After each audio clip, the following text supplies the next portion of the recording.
রসমালাই পিঠা মানেই জিভে জল আনা এক অভিজাত গুঁড়া দুধ দিয়ে খুব সহজেই ঝটপট এটি তৈরি করা যায়। মিষ্টির প্রতি ভালোবাসা কারণে আর সেই মিষ্টি যদি হয় ঘরে তৈরি তুলতুলে নরম রসমালাই। তো তার জন্য কিন্তু আজকে আমি এই রেসিপিটা তোমাদের সাথে শেয়ার করব। আর এখানে আমি একটা হাঁড়ি নিয়ে নিচ্ছি।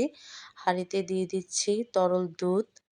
আর এই দুধটাকে কিন্তু আগে থেকেই জাল করে আমি ঠান্ডা করে রাখছি। আর এর মধ্যে অ্যাড করে দিচ্ছি কর্নফ্লাওয়ার। আর আজকে আমি এই রেসিপিটা তোমাদেরকে কর্নফ্লাওয়ার দিয়ে দেখাবো। আর এখানে আমি নিয়ে নিয়েছি গুঁড়া দুধ। আর এই গুঁড়া দুধটাকে আমি এই চামচের সাহায্যে উঁচু উঁচু করে 2 চামচ গুঁড়া দুধ দিয়ে দেব। তো দেওয়ার পরে কিন্তু আমি এই মিশ্রণটিকে অফ চুলায় তারপরে কিন্তু ভালোভাবে মিশিয়ে নেব। আর কি চুলাটা জ্বালানো অবস্থায় না, অফ চুলায় এটাকে মিশিয়ে নিতে হবে। তো হাই গাইস, আসসালামু আলাইকুম, welcome back to my channel. কেমন আছো তোমরা সবাই? আশা করছি ভালো আছো। আল্লাহর রহমতে আমি অনেক ভালো আছি। তো গাইস, ভিডিওটি ফার্স্ট থেকে লাস্ট পর্যন্ত দেখতে থাকো, আশা করছি ভালো লাগবে। আর ভালো লাগলে প্লিজ একটি লাইক আর একটি সাবস্ক্রাইব করে পাশে থাকবে। তো দেখো, আমি কিন্তু কর্নফ্লাওয়ার আর দুধ ভালোভাবে মিশিয়ে নিছি। আর ভালোভাবে কিন্তু মিশিয়ে নিতে হবে। দেখা গেছে অনেকটা দলা দলা পেকে থাকে। তো সেটাও কিন্তু ভালোভাবে মিশিয়ে তারপরে কিন্তু চুলার জালটা আমি জ্বালিয়ে দিছি। আর হালকা আঁচে আমি এই ডোটাকে তৈরি করে নেব।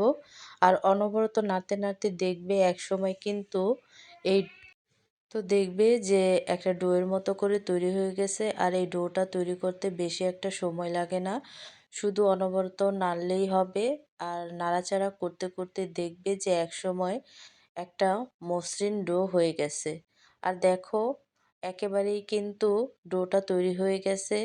তো বেশি একটা শক্ত করব না, আমি এই অবস্থায় কিন্তু এই ডোটাকে নামিয়ে নেব। তো দেখো, তো নামিয়ে নেওয়ার পরে কিন্তু একটা পাত্রে আমি ঢেলে রাখবো। তারপরে ঠান্ডা করে আমি এই ডোটাকে ভালো করে ময়াম করে নেব। আর দেখো, একেবারেই কিন্তু মসৃণ একটা ডো তৈরি হয়ে গেছে। তো এই ডোটাকে কিন্তু আমি একটা পাত্রে নিয়ে নিছি। আর এখানে হালকা কুসুম গরম থাকা অবস্থায় কিন্তু ভালোভাবে ময়াম করে নিতে হবে। তো দেখো, এইভাবে করে নিলেই কিন্তু এই ডোটা খুব সুন্দর একটা ডো তৈরি হয়ে যাবে। তো এইভাবে করেই কিন্তু মসৃণ একটা ডো তৈরি করতে হবে। তো ভালোভাবে ময়াম করে নিতে হবে। আর যতটা ময়াম করবে এই রসমালাই পিঠাটা কিন্তু ততটাই ভালো হবে। আর অনেকটা ফ্লাফি হবে। তো দেখো, সম্পূর্ণ ডোটা আমি তৈরি করে নিছি। আর এখন আমি রসমালাইটা তৈরি করে নেব। আর যেহেতু লম্বা লম্বা থাকে, তো আমি লম্বা শেপ দিয়েই কিন্তু সবগুলো রসমালাই তৈরি করে নেব। তো দেখো, এভাবে একটু গোল করে তারপরে কিন্তু লম্বা করে একটা শেপ দিয়ে নেব। আর খুব সহজেই কিন্তু একটা রসমালাই আমার তৈরি হয়ে গেছে। এভাবে করে সবগুলো রসমালাই আমি তৈরি করে নিছি। আর তৈরি করে নেওয়ার পরে কিন্তু আমি তেল বসাইছি। আর এই তেলে কিন্তু হালকা আছে আমি এই রসমালাইগুলোকে ভেজে নেব। তো ভেজে নেওয়ার পরে কিন্তু দেখবে যে অনেকটা ফুলে উঠছে। তো দেখো, বেশি একটা কালার করব না, হালকা করে ভেজে নিলেই চলবে। তো বেশি একটা ভাজতে যাবে না। তো দেখো, আমি কিন্তু হালকা করে ভেজে নিছি। আর এই পর্যায়ে এসে সবগুলো রসমালাই আমি তুলে নেব। বেশি একটা কালার হলে কিন্তু আবার দেখতে একটা ভালো লাগবে না। তো এই পর্যায়ে এসে এক এক করে সম্পূর্ণ রসমালাইগুলো আমি তুলে নেব। আর এখানে আমি দুধ বসাইছি। আর এই দুধটাকে কিন্তু আমি জাল করে নেব।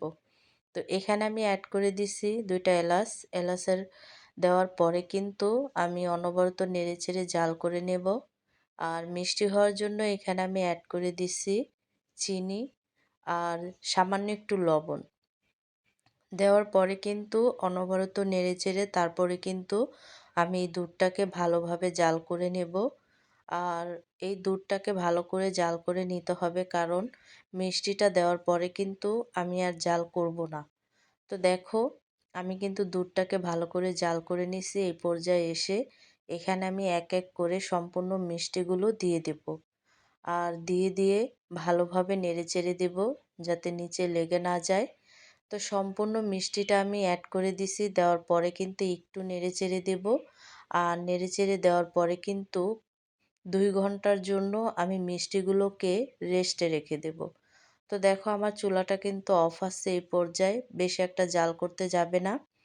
তো দেখো 2 ঘন্টা পরে মিষ্টিগুলো কিন্তু একেবারেই ফুলে ডাবল হয়ে গেছে, আর হচ্ছে মালাইটাও ঘন হয়ে গেছে। তো আমি একটু দেখাচ্ছি দেখো। তো তো এভাবে করেই কিন্তু আমি পরিবেশন করে নিয়েছি। দেখলে তো গাইস কতটা সহজভাবে এই মিষ্টিটা হয়ে গেছে। তৈরি হয়ে গেল আমাদের দারুণ স্বাদের রসমালাই পিঠা। দেখলে তো কত সহজে গুঁড়া দুধ দিয়ে এটি বানিয়ে ফেলা যায়। একবার বাসায় ট্রাই করে দেখো, পরিবারের সবাই তোমার রান্নার ফ্যান হয়ে যাবে। রেসিপিটি ভালো লাগলে আমার সাথেই থাকো। দেখা হবে পরবর্তী ভিডিওতে। ততক্ষণ ভালো থাকো, সুস্থ থাকো। তো আজকের রেসিপিটা কেমন লাগছে অবশ্যই কিন্তু কমেন্টে জানাবে। তো অন্য কোনো রেসিপি নিয়ে তোমাদের মাঝে আবার চলে আসব।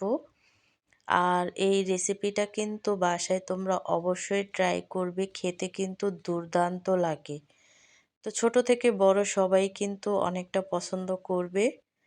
তো আজকের রেসিপিটা কেমন লাগছে অবশ্যই কিন্তু কমেন্টে জানাবে। আল্লাহ হাফেজ।